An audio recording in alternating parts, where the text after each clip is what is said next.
Hello and welcome to the first lesson in the supply chain umbrella module.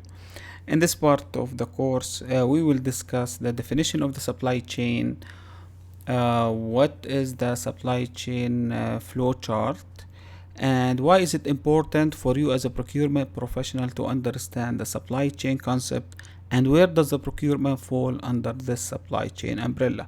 So let's get started. The supply chain definition is the sequence of processes involved in the production and distribution of a product, which includes sourcing, manufacturing, logistics, procurement, and warehousing.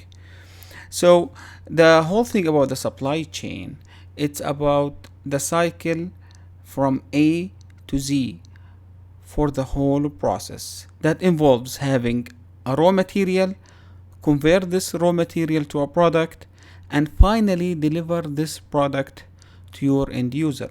Let's say, for example, a wooden table or chair. That means your raw material here are the trees.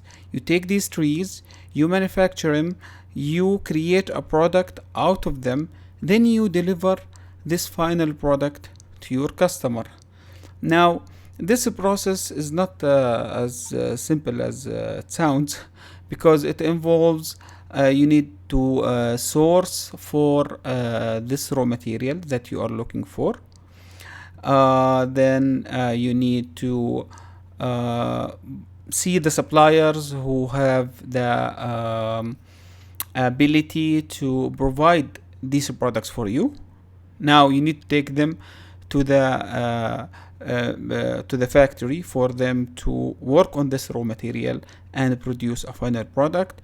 Now you need to deliver this final product to your warehouses, maybe retail stores, and eventually to the hand of the customers. In the next video, we will see a visual representation of this whole process. Thank you for watching, and I will see you in the next video.